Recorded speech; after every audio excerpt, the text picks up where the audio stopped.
Melissa Loggins. Ah, what a great conversation. What she's doing is absolutely incredible. She has a teaching school outside of Atlanta, Georgia. She has over 600 students, close to 100 instructors, and it's the Music Authority Inc.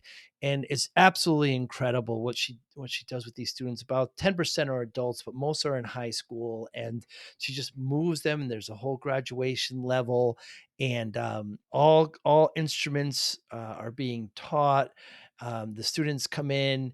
She has varsity and sub varsity levels. The ones one they make She makes one sign a contract, one group rotates students for a year, and they have to practice and perform in front of the youth and in big gigs and festivals, etc. But how she arranges everything, she was at a musical school.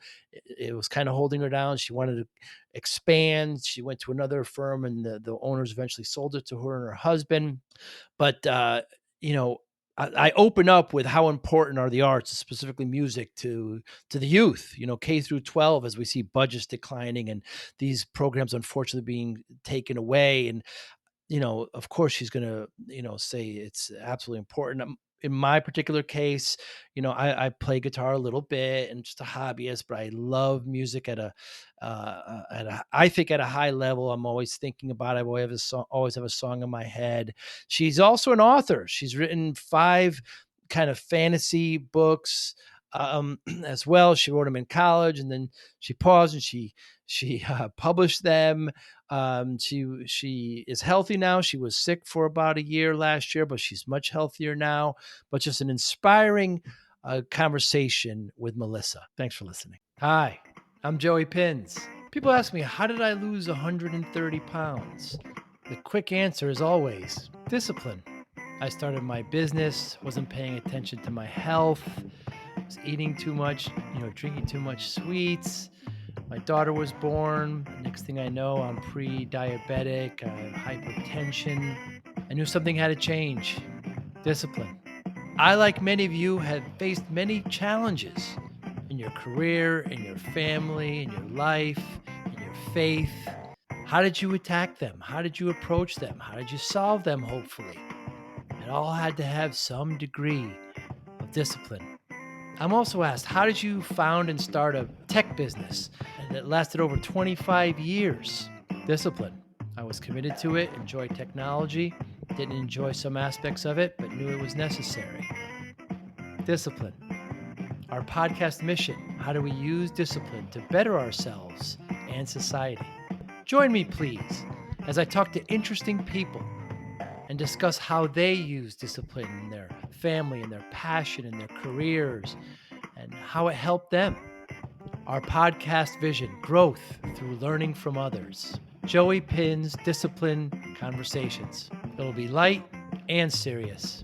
Join us, please. Thank you for consideration.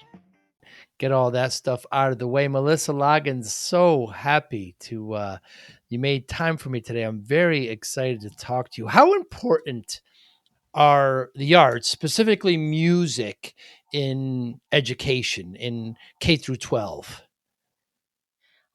It is infinitely important. It gives children an opportunity to use their creativity. It uses both the right and the left side of the brain, so you're engaging two sides of your brain at the same time, with music, and it just gives you an outlet for your own personal self. Like, you get to be who you want to be when it comes to making music. I remember the Einstein quote, and I'm going to mess it up, but where he said imagination is more important than intelligence, and imagination is creativity, it's etc. It's very part of this artistic kind of area, don't you think? Absolutely. And even when you look at science, you have to think outside the box to move beyond what Mm. we have right now. So that takes some level of creativity to look at something that maybe a concept or a theorem or an idea that no one's had before. That takes creativity. So even in the realm of intelligence and logic, creativity still has a place. Mm. Now you're exposed to art although your parents aren't musicians at all. I think you said your great grandmother played the keyboard or something, but Yep. they're all engineers. You were raised on a farm there in Ohio. You're out there outside of Atlanta now. And so did did your musical background help you in being a business owner of this, you know, musical school? It really does. I actually have a degree in music business, so I have both that creative side and the more business oriented side. When I was young, I wanted to own a private professional arts school, and that's kind of what I've ended up doing. I Mm, specialize in rock and roll, but I do that's what I do is the arts. But that background in music really helps with, math. Music is a mathematical language. So when I hmm. look at accounting and I have to do that on a daily basis, I really think my musical education helped me with that and helps me with finance. Because really when you look at whole notes and quarter notes and half notes and eighth notes, they're fractions. So Hmm. music is like I said, a mathematical language. You said music business. I have friends that play golf, and some of them have like golf business degrees. So what slant does business put on, or actually what slant does music put on business when you're getting taught this? It I went through music business early. It looks a little different now than it did, but back when Mm. I went through music business school, we looked at things like we spent a semester talking about recording, and specifically that was during the Hmm. big age of radio. So we were talking about how to record commercials and record music for the radio and DJs and that kind of stuff. But we also talked about production, which is my favorite part of what I do, putting on shows and putting our students in productions and musical productions and all of what that entails and concerts. We also talk about marketing, advertising, we make posters, we do all of the stuff that goes into when you go see a show, you have directors, you have producers, you have musical directors that are different from your artistic directors. There are so many jobs involved in and I'm just taking at it from the rock and roll concert perspective world. Mm. All that same stuff exists in opera and musical theater and classical symphonies. So there's so many jobs. And when I went through musical business school, we really just looked at all of these different jobs and spent a little time studying each of the different jobs until you found the one that you really, really loved. Hmm. And you talk about you started at a music well, it's a store, but it's also it gives lessons, and you started there. You were at this one place where they were kind of handicapping you, doing things a certain way, an old way. You wanted to kind of branch out, and there's only so far you can go. You went to another place, and you eventually took it over, or they sold it to you. Yes. Yes. Uh, the the the music industry, from a retail educational side of things, we went through sort of a renaissance in the last years. It used Mm. to be there was the family owned music store, and you came in and you negotiated the prices, and everything was marked at what's retail price. And then you talk about, okay, well, what are we really going to buy it for? And teachers would come in and teach songs mostly. Most of the time teaching back then was, well, what song do you want to learn today? And when I moved from where I was to Music Authority where I am now, um, we kind of decided to look at things a little different. The the original owners who owned the shop for the first year and a half, and then my husband and I purchased it from them. The original owners brought about a good point that it really intimidated someone to walk into a store and see a guitar marked at say $600, and Mm. then they would know they could go to a catalog or online and buy it for $400. So why didn't we just market at $400? Because that's really what we wanted for the guitar. So we Hmm. kind of reevaluated how we were pricing things. We took the negotiation part out of it, which made it easier for most customers because most of us culturally don't want to go into a store and negotiate. We expect it when we buy a car. We don't expect it when we go and buy a shirt. Mm. We really don't want to do it when we go buy a guitar. So we took that piece out of it from the retail side. And then from the education perspective, we said, when we ask our students every week, what do you want to learn? we're putting the student in charge of their education. Well, an 8-year-old isn't going to know what they need to do. An 8-year-old is just Mm. going to want to do what's fun. An 8-year-old is not going to ever eat their broccoli for dinner, even though they really should because it's good for them. So we did a lot of research. We called lots of colleges and said, what do you want to see from the perfect music student coming to you out of high school? And we built a program that's similar to a private music school. It's a leveled program, so you graduate from level to level as you move through it. Hmm. And our teachers have a curriculum that they follow now, and that curriculum guides them. So we're not putting, again, the 8-year-old in charge of their education. The teachers know we're going to move through these different levels and prepare the student as if they're going to go to college to study music. And does this has the removal or the slow, cutting of budget in schools for this kind of thing, has that actually helped you because they're going outside of school to get it? We have a very strong arts program in our county. We are just Mm, north of Atlanta.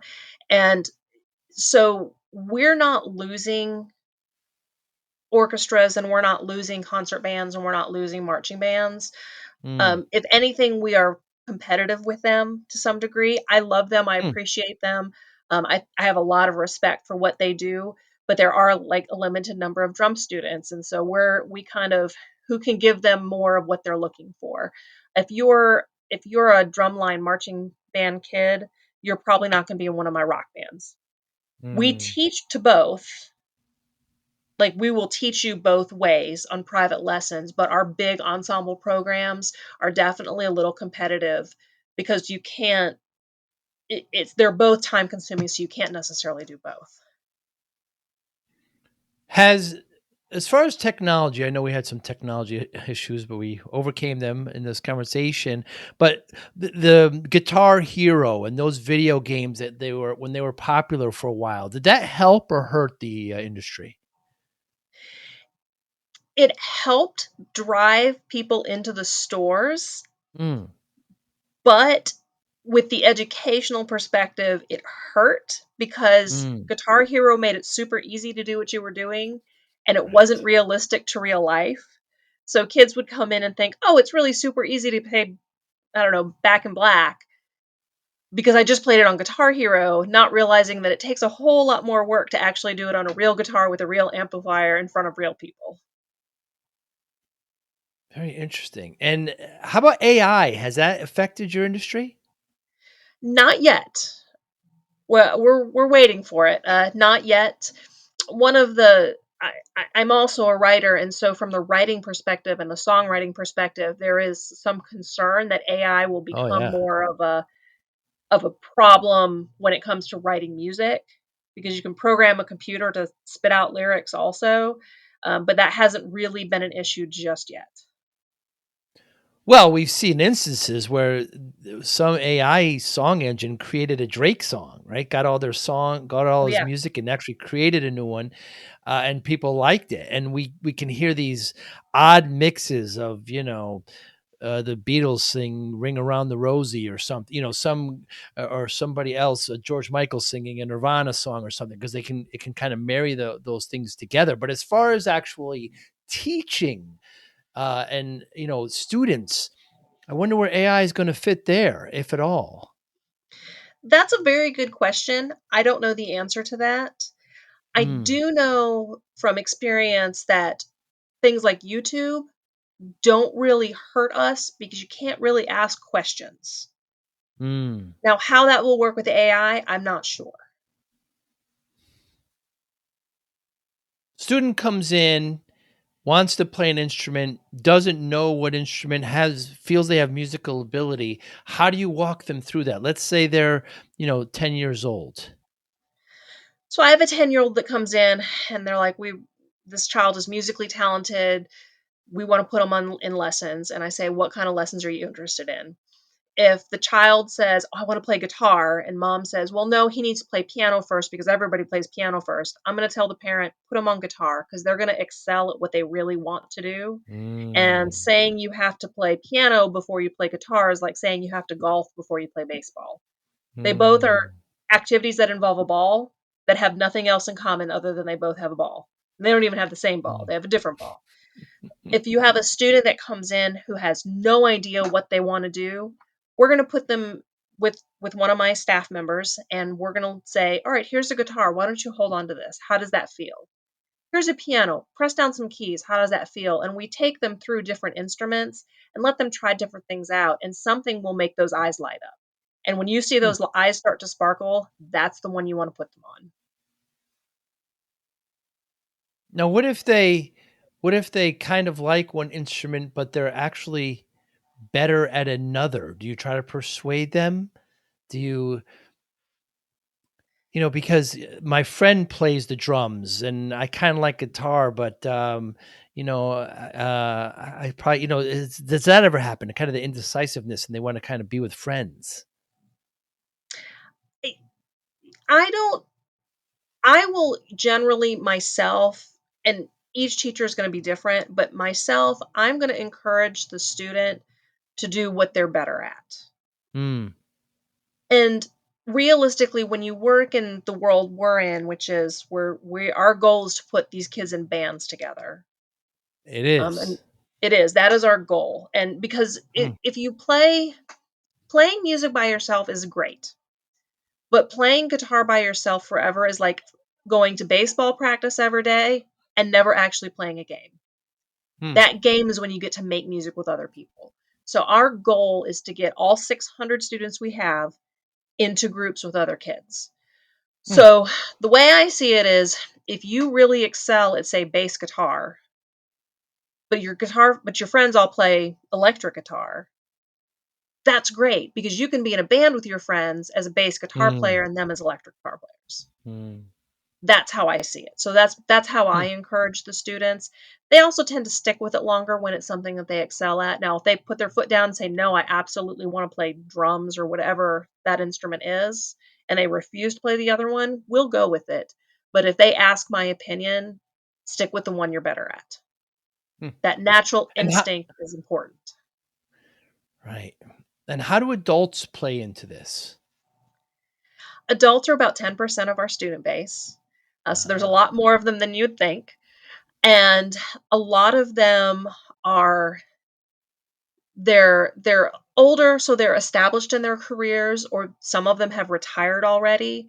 And a lot of mm, them, it's I've always wanted to play guitar and I never was able to as a kid because I didn't have the resources, or we didn't have a guitar teacher, or my parents didn't have the finances. So we get them into instruments, and then we have opportunities for them to get together with other adults and make music. mm. For a hobbyist like myself, I have a couple guitars and I don't know, Melissa. I know about 7 or 8 chords, maybe 10. I remember talking to a musician at a wedding once, and he was excellent. And I was talking to him, and he said to me, "You play guitar?" And I said, "Yeah, I know. I know about 7, 8 chords." And he goes, "Well, I only know 3, and I just do fine with them." So my question is like, like for a hobbyist like myself, who really isn't encouraged to take it further, what do you say to somebody like that? I think you just kind of said it, and that looks like you're not playing in a game, you're just practicing all the time. If somebody, and I have adults who have absolutely no interest in playing with anyone else, and that's Right. totally fine. But if you're going to ask me what's going to make me a better player, like if I really Uh, truly want to get better at what I'm doing, I'm going to tell you to try to find somebody else to play with. mm, mm, That group aspect is so important to music. It's because music is a social activity. It is, even if it's just you and Spotify playing, there's a social thing that's happening because that artist mm, recorded that music and they're sharing that music with you, and that is social even though they're not in the room with you. So right. to me, I will always defer to the best thing you can do to be a better musician, to be better at your instrument, is to find other people to play with. Mm. And when there's a band who, clicks and who's tight, oh, God, that's so rewarding. It's yeah, Oh yeah. and I've never been a part of that. I can only imagine that. Now, the difference between that and, well, let's talk about singing specifically. What happens there if they're a singer? I mean, you're using the voice as an instrument. How do you work with that? That's actually the instrument I went to school for. Was I was a Yeah, you're a vocalist. singer. Yeah. Still am a vocalist, and Mm. it works the same as everything else. But instead of like strumming guitar strings, you're learning how to use your muscles the right way, Hmm. and that is a very intuitive process. I know some really great singers who are really crappy teachers because I can't figure out how to Mm. verbalize what's going on internally. And I know some not great singers who are great teachers because they Mm. can really express how to make your body do what you want it to do. It's a lot like going to a personal trainer. A Mm. personal trainer is going to tell you to get on this machine or lift these weights or run on the treadmill, and it's going to change your muscle structure in a certain way. That's really what we're doing is we're changing your muscle structure and the structure of your throat and your esophagus and all of the stuff, the larynx that happens internally. Hmm. And how about songwriting? I mean, that's a completely different skill. That is, and that's way outside my comfort zone, but we do have teachers Mm. here who work on it. Um, I we find that for most students who are instrumentalists, the writing of the actual music is the easy part. The Ah. writing of the lyrics is the hard part because the Hmm. writing of the lyrics is bearing your soul, and Mm. it's telling the world what's going on inside yourself. And Yeah. that's so terrifying to students, especially Hmm. high school students, which are the most of our songwriting students are high school students. And so a lot of them will get comfortable enough to do it with their teachers, but if you ask them to play their music in public, it just doesn't happen because it's They kill it. so, so, so scary. Yeah, I mean, I don't know how offensive this is gonna be, but high school kids don't really have much to say. I mean, they certainly have a lot to say in their world, but I mean, I find that I kinda write some lyrics down every once in a while, and I know some musician friends, and I hand it over to them. That's easier for me, associating it to music isn't, but again, I'm a 55-year-old man and with life experiences, so it's a bit different. How is it now that you own this business with your husband, like you say, over 600 students, I believe close to 100 teachers last I heard, you're doing less of the art and more of the business, right? You're running the organization. You're in charge of all this. Does that sit well with you? I have arranged my world to where I still get to do the art part that I like. Mm. My passion is in seeing these bands progress. So one of my jobs is overseeing the band program. So all of the instructors who have bands report to me. Mm. That Hmm. gives me a creative world to play in. We have two, excuse me, two what you would call varsity level bands. And like we have junior bands and then we have varsity level bands. I actually directly teach one of those bands and I teach a handful of private vocal students as well. So I have outlets to do it. If I Sure. sat in my office and did accounting and marketing all day long, I would not be a happy person. So I've had to Mm. learn through the years to work into my schedule outlets for that creativity. Like yesterday, we're dropping a new T-shirt line, so I sat at my desk and I worked on the designs for the new T-shirts and I worked on production material for some upcoming concerts we have going on. That gives me that creative outlet. And when you say you manage a band, are you teaching them more about set lists, about stage performance? I mean, you're not teaching actually about the instruments, right? It's more about how to perform. Yes. So I'll talk to you about my personal band that I teach, which is they're called Eclipse, and they are a rotating group of high school students. Anywhere from 5 to 6 students are in the band at a time. They sign a 1 year contract with us, so they Hmm. are from January 1st till December 31st. They agree to be in the band, and that contract, if something happens where a teenager has to drop out, we understand that, but we have them sign the contract so they understand that they're making a commitment. So they sign the contract with us. We work on a 90-minute set list, And then we go out in the community and we play. We go to bars, we go to pizza places, we go to festivals, we go out and about all over the place to play. The part where they learn that 90 minutes of music, that's the easy part. We Mm, pick songs, they pick some of the songs, I pick some of the songs. I shoot down a lot of the songs they suggest because they're not necessarily appropriate. Um, we have 2 of those types of bands. We each have a different genre that we work in, so we're easily identifiable. And then the rest of the time that we rehearse an hour and a half each week. The rest of the time we rehearse, we talk about things like how do you get your name out there? If you're a guitar player and you've moved to a new state, how do you find new band members? How do you mm, manage a band? How do you make sure that everybody shows up? I had some former students who formed a band and their vocalist didn't show up to a gig. Like, how do you work around that kind of stuff? How do you wow. maintain good relationships within the industry? My kids are to the point that if we have a gig, I'm trying to think, like Saturday of last week, we were at a festival. We had a festival show, and I couldn't make it at call time or load in time. So they did it on their own. So they had to figure out how to pick up the gear at their rehearsal space, take it to the festival, check in at the festival, figure out who's in charge, talk to that adult, find out Uh-huh. where they needed to set up their gear, do their sound check, and I showed up about 5 minutes after they started playing. They had to do all of that on their own.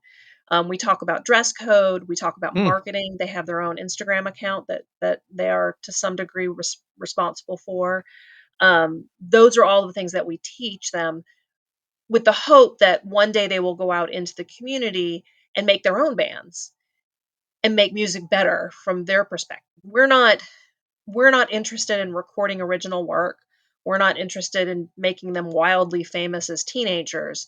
We want to make them functional musicians so they can go out in the world and do that. And we mm. have students who have been very successful out in in the world, and that is our goal. So they signed a 1-year contract as a high school. So that's really good for them because it shows them some accountability. And what are their duties? You say an hour and a half practice a week and then performances monthly, etc., whenever needed? So their responsibilities are an hour and a half a week rehearsal. We guarantee them a minimum of 1 gig a month, but certain Huh. months are more busy, like October is incredibly busy. We had a gig on the 8th, we had a gig on the 14th, we have a gig on the 21st, because it's Wow. the fall festival season, so there's more going Sure. on. Slower month like January, we don't do much in January because it's just a slower month. But so they have those commitments. They also, as part of their agreement, they are ambassadors to our store. So when one of the things we send them out to do is one of the local outdoor mall areas, like mixed use developments with restaurants and stuff, they have a thing called Kids Club. And so when we're not in school, these students who are part of this advanced band will go to Kids Club and they play 4 or 5 acoustic songs, and then they spend time with the children, and the children are mostly Oh. toddlers to maybe 8-year-olds, and they represent us. They represent Mm, Music Authority out in the community doing things of goodwill. We do community service projects. We give back to our area. We got hit by really bad storms a couple of months ago. So they did a service project where they went to a, a farm. It's a stable that does Special Olympics and helped them do some repairs to their fences and clear some debris. Because I'm teaching them that when you're a musician, you're dependent upon the people in your area to come see you. And the mm, best way for you to build a good rapport is to give to them because you're asking them to give to you by giving their time to come see you. mm. And what do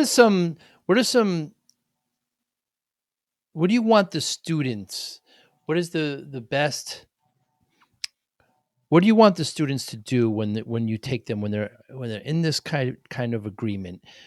You want them to be ambassadors, you want them to be goodwilled, you want them to, um, hopefully show others that playing music is beneficial. You want them to be true ambassadors. This is what they should be doing, correct? Yes, that is what I'm trying to teach them, yes. Regardless if it's with you or not, just as long as we're all playing more music, more creativity, then there's less harm that could be done, and hopefully, peace and prosperity and creativity just fosters. We wanna create good human beings. Mm, That is ultimately what it boils down to. Out of the 600 kids that I have in my shop right now, are 600 of them gonna go study music at the collegiate level and be professional musicians? Absolutely not. A small mm, portion of them will, and we see more and more every year go do that, but ultimately, I want them to be good humans. mm, Like, one of the drummers in one of my bands right now, he wants to be an attorney, and I'm like, "That's great. Let me help you be a good person by being as a part of this band, and let's talk about, social interactions and how you talk to like the festival, how you go and talk to that adult that you've never talked to before, and how you present yourself as a confident and sure human being.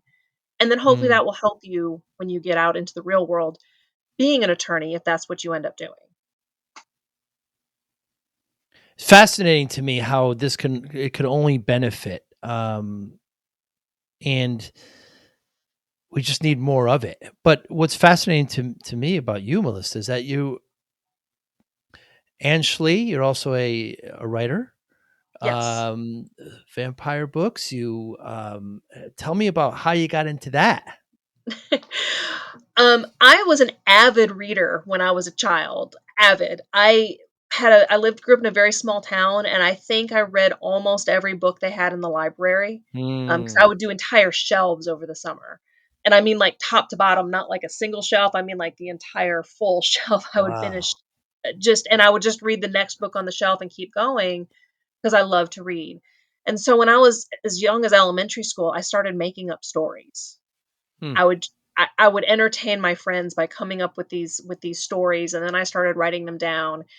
And by the time I got to college, I had this idea in my mind of I should start instead of writing these little short stories, I should start writing novels. And in college, that was when AOL was still a thing, and they had writers boards, and they would challenge you every week with 2 different challenges, and so I started writing a series involving the same characters every week with these challenges, Hmm. and that became the fabric of my first novel that I published. Um, I wrote it when I was in college. I didn't publish it until I was 40. I held on to it for a really long time, but that's how I got started was having those prompts through AOL of all things. AOL made me a writer, I guess. But it became an outlet for me to use that same creativity that I use in the store, but to not use it musically. 'Cause the problem with living and working in a musical creative environment is I get home and I'm Mm, burned out. So to do something for me, I found that writing vampire novels was what did it. hmm. Is there more coming? Oh yes. There is I have 5 out now. I had to take a break. I had some health problems last summer, that wiped me out for basically a whole calendar year, and I am finally writing again. I will be dropping a book in I have 2 series. I have a vampire series and I have an angel series. I'll be dropping a book in my angel series coming up in the next 6 months. I was going to ask you about your diagnosis a year ago. You look like you're in good health. I assume everything's good. Thank you. Yeah, I had a lymphoma. I went through that. I spent 6 months basically living out of a hospital. I'm grateful. I had a wonderful staff of doctors, and I feel fantastic now. Good to hear. And I mean, you produced an opera when you were young. I mean, it's just the creativity just oozes out of you, Melissa. I mean, what do you do when you say you get home and you just kind of wind down and do things for yourself? What do you do to kind of wind down? Do you watch dumb shows? Do you watch? I mean, it's got to be a certain point where you unwind. I do. love I I love true crime podcasts, Oh like my goodness. half the women in the world that are my age, but Yes. I like that, and I like fantasy shows. I wa Right now I'm rewatching Buffy the Vampire Slayer Huh. because it's silly and it's campy, and I don't have to think too hard about it. What I don't do is I don't watch really serious TV shows. I don't Ah, watch like, I don't drama. do the Hallmark Channel. Anything Mm. that's too serious, I can't do. I need to do something that's a little bit goofy, and like I said, I love Buffy. I do watch Grey's Anatomy. I started that over again Ah. because it's to me, it's entertaining and funny, and it's not anything that would affect me in my real world. I work with a lot of business owners. I'm in the tech field, and I see as they get bigger and bigger, they move more and more out of what they're doing and they become more of the business owner. Seldom do I see them kind of have outlets like you do, where you're still managing some bands and you're still doing the creative process. You're not, you're still, carving out time for that. That's just real important for your sanity and for your creativity.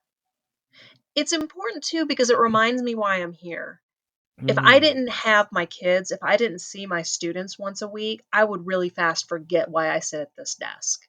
mm, And that's really important for us to stay contemporary and to stay on top of what we're doing is to remember why. And that why is in that rehearsal room every Monday night.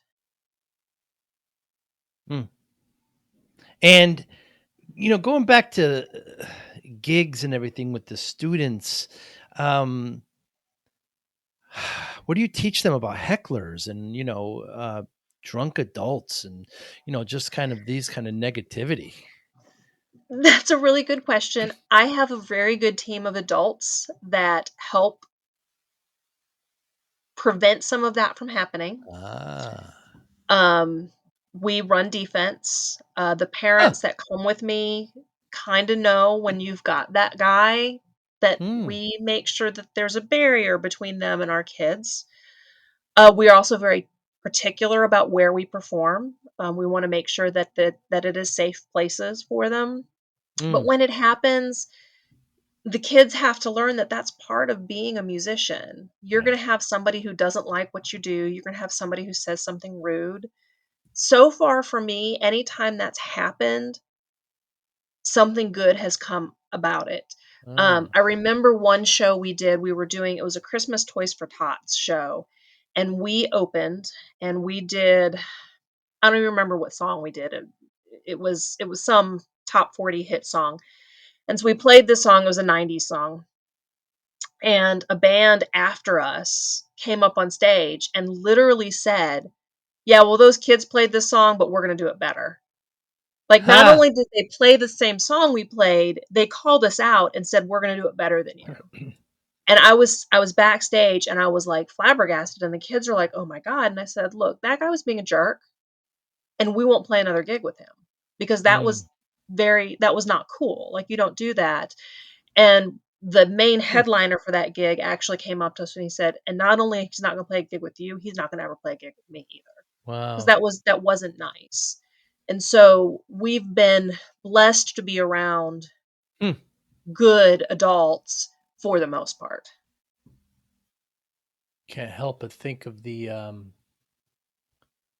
Blues Brothers movie when they go to the one bar and they ask, what kind of music do you play? And of course, she says, we play both kinds, country and Western.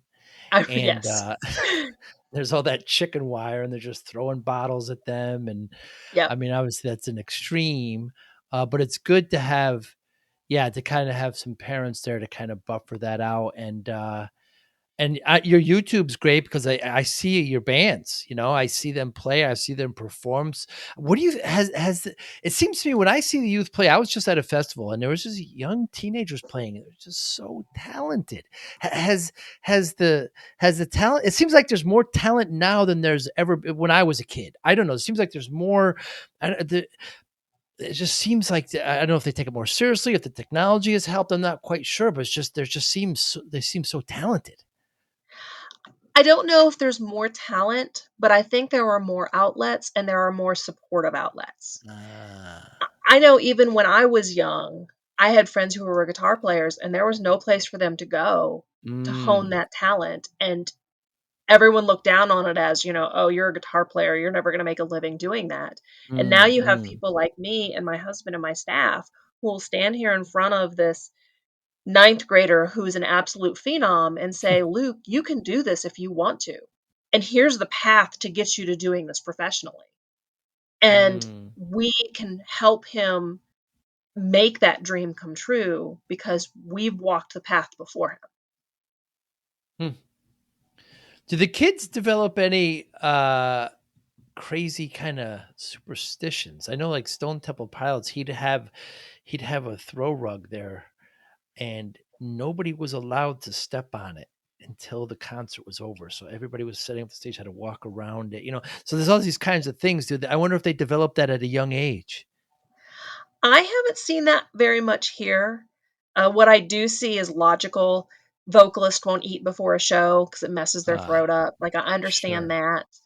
I do have some students who insist on wearing a particular hat or a particular pair of boots, Mm. but I don't see a lot of the superstition. We don't, we don't really push that.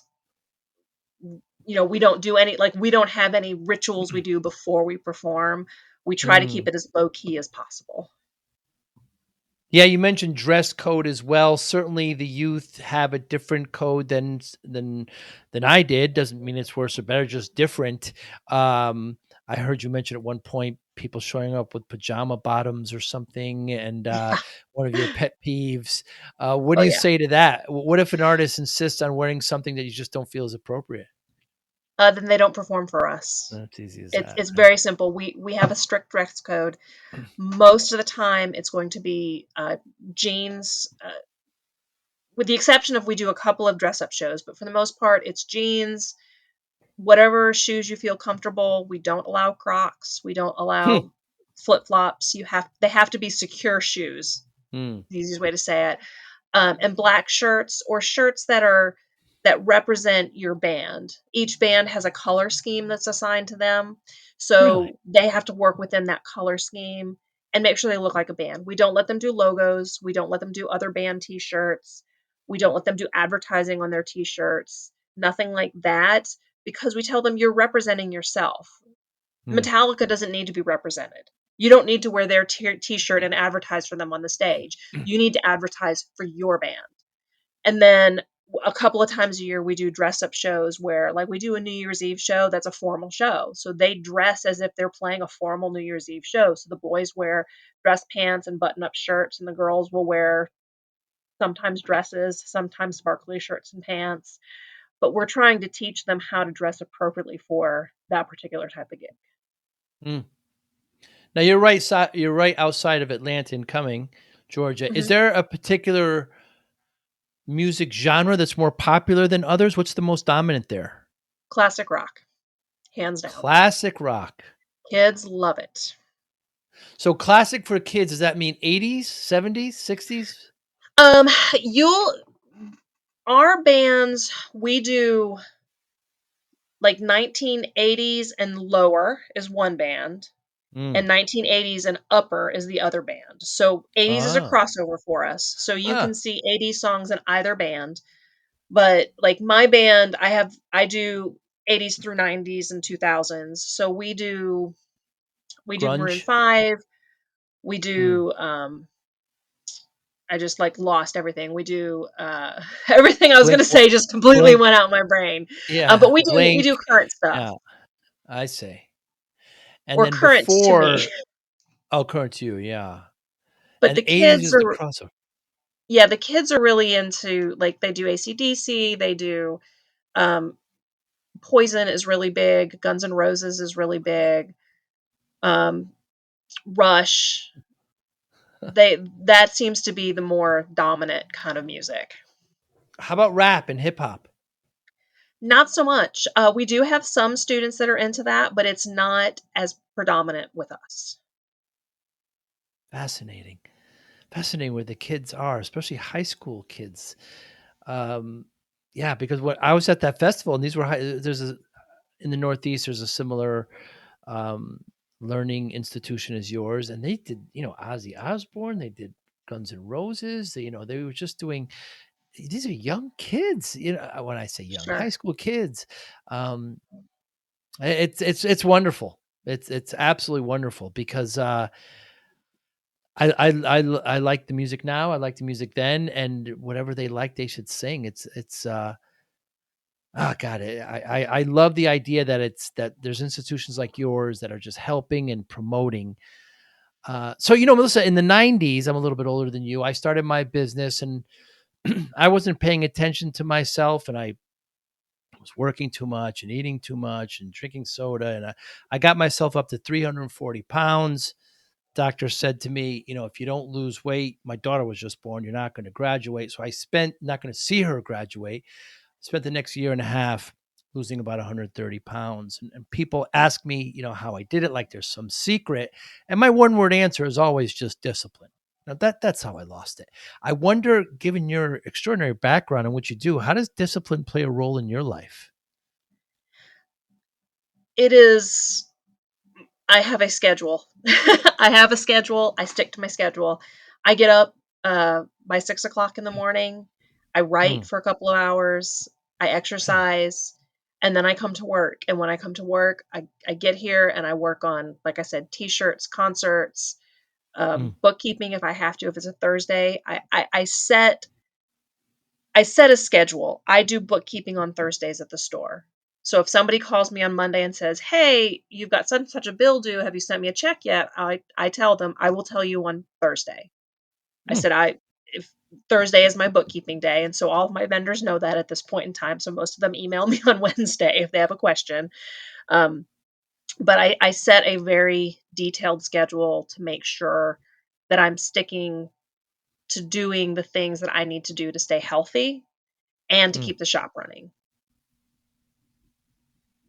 When you're teaching kids, you're working with kids, you make them sign that contract. I wonder if perhaps not direct, but indirectly, there's a form of discipline being taught to them. They have to sign agreements. They're taking it seriously. They have to dedicate an hour and a half. They have to go perform to the youth. They have to keep to a schedule. I wonder if that's causing a bit more structure in their life as well. It must be. Oh, absolutely. They know their expectations, and also to get into the band, and I didn't mention this earlier, they have to go through an interview process. So it's Mm, like applying for a job.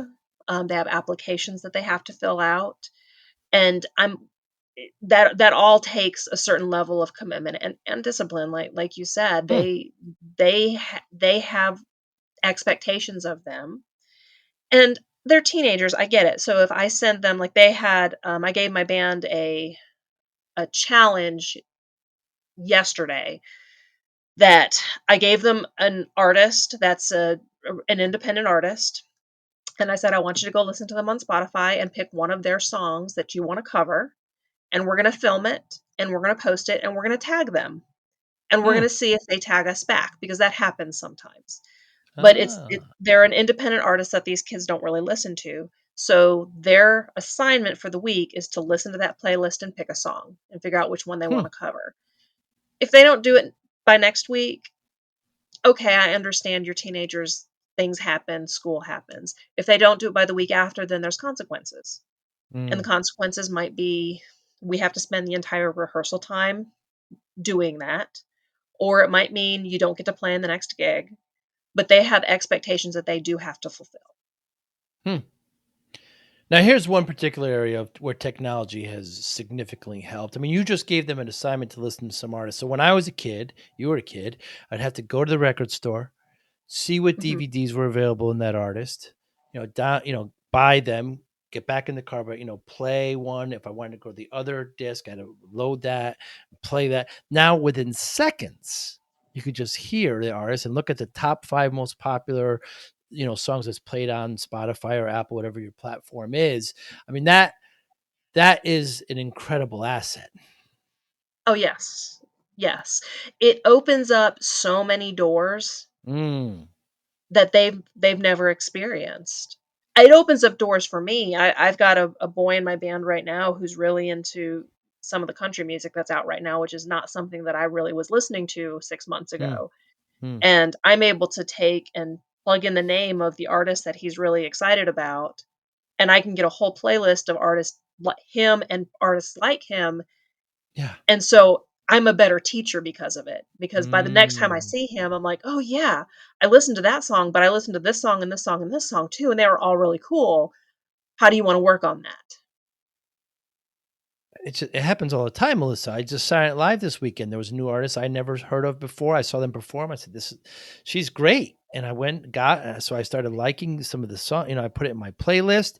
I was listening to another podcast. They mentioned a song. You just go within moments, you have it automatically in your playlist. It's just maybe we take that for granted a bit. I used to have to carry around DVDs and bring them back and forth into my car and cassettes before that. And it's a huge difference. Melissa Loggins, what motivates you?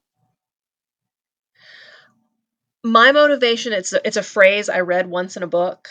I'm not a Mm, kingmaker, or I am not a king, I'm a kingmaker. I don't wanna be a mm, king, I'm a kingmaker. So for me, watching these kids succeed is the most exciting thing I can do.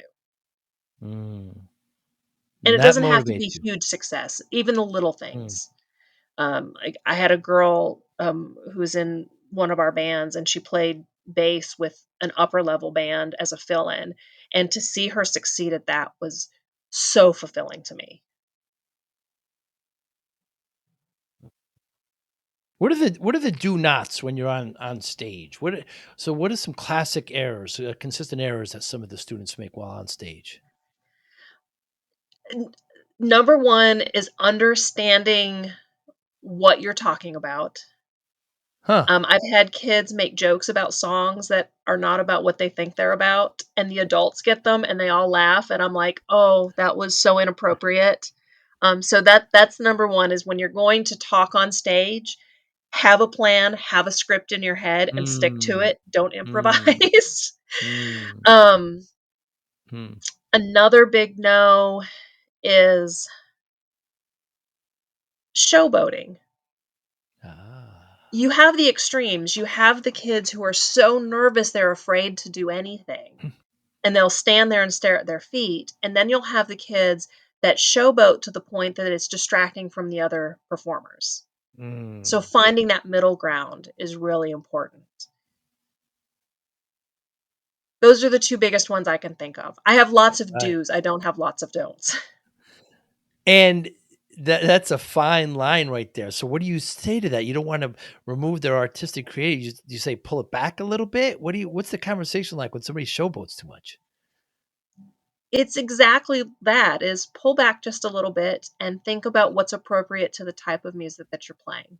Mm. A really good example, I have this killer guitar player, he's in the ninth grade, he's absolutely unbelievably stellar for his age, and, we have to be careful to not overplay that because it'll build ego, and you don't wanna have an ego, so, we have to be careful how we address him, but Mm. he'll jump up and down on stage, he'll play with his guitar behind his back, he'll lay down on stage, he'll jump off the stage, he does all of the things, and so we had to explain to him, you're in a band with 5 other people. It's not the Luke show. If you're the front man of your own band and you're the guy that everybody comes to see, you can do all that stuff. Mm. But how do you think it makes your singer feel when she's singing and you're drawing all the attention? And he's like, "Oh, I understand." So it's how you explain it to them. There's always those bands like Van Halen who usually the front man is the singer, right? It's Mick Yeah. Jagger or it's Steven Tyler. But like a band like Van Halen, where the front man is the guitar player, and it's odd dynamic because David Lee Roth's singing, but Eddie is what people really want, and it always kind of it's hard live. It's a hard dynamic there live, and it's odd when that happens to a band. Yeah, it's a very interesting point. And when there's a song that some adults may construe as politically charged, like I just top of my head, I think of U2, like Sunday Bloody Sunday, right? And you Mhm. mentioned before how a song's interpreted and how the musician may make a joke about it. It's art. It can be interpreted any way. We don't know. Do you just steer clear of those songs, when they're performing, or how do you handle something like that? We try to be as politically neutral as possible. Mm, Again, we see 600 students, so that's a lot of parents with a lot of different political viewpoints. mm. And I was taught early in this business that if you make anything political, you're going to alienate 2/3 of your audience because a third of them are here, a third of them are here, and a third of them are here, and you're going to alienate 2/3 of them if you take Wow. any kind of political stance. So, as much as I would like to sometimes, we don't, and we just avoid those types of songs. Mm. You have to do it. And we explain that to our students also. Mm, I had I had an experience a couple of months ago. We played an art show, and I had one of the political parties in our county want to take a bunch of pictures and post some video with our kids. And I was like, "I'm sorry, you can't do it." And the dad, there was a couple of kids and a couple of parents, and the one parent that was sort of in charge was like, "Well, why not? We just want to give you more exposure." And I said, "Because you don't know what these kids' parents believe, and it might really offend them. And how would you feel if I took a picture of your daughter and I posted it with the other political party?" And he's like, "Okay, well, that makes sense to me." So we stay super, super neutral. yeah, I mean, picking a political side is just bad for business. It's Right. it alienates. It's. How do you measure success, Melissa? Um, if I can make a student feel better today than they did yesterday about what they're doing, I had a successful Mm. day. If we are, it doesn't have to be perfect, but if we've made a step in the right direction, that's a success. And with your books, as being an author, what do you hope the reader comes away with? How do you measure success there? I want them to have a good couple of hours where they just are in the fantasy. To me, Mm. I write urban fiction or urban fantasy rather, so they're fairy tales basically. So I just want to take away whatever stresses you have for however long it takes for you to read my book. Hmm. Well, Melissa, I thank you so much for your time, and I was so excited when you accepted this. I love what you're doing. I can't imagine my life without music. My mother would punish me by taking her Beatles albums away. And devastating. You know what I mean? And I just can't imagine being the person I am today without music. It's there's always a song in my head. Do you have that? I Oh, wonder yeah. there's just Oh, if you yeah. ask me at any point what song's been, I'll just tell you. And yeah, it's just there's just always kind of a rhythm there, and um, it colorizes our world. Thank you so much for your time. How can we get in touch with you? Anybody listening or watching? You can find me on Facebook at Music Authority Inc. You can find us at our website, musicauthorityinc.com. Those are the best two ways to reach out to us. I check both the emails from both and the messages from Facebook. That's the best, or our Instagram, which is also at Music Authority Inc. You can find my books on Anne Schlee's Facebook page or her Instagram. Fantastic. And of course, you got a great YouTube channel with the students as well, and Twitter X. We'll make sure to put all those links there. I really appreciate your time, Melissa. If I'm ever in the area, I'd love to come to the store and get a little tour. That would be wonderful. Yeah, come on by and I'll show you around. Fantastic. Melissa, thank you so much. You be well. Have a great day. Thank you. You too.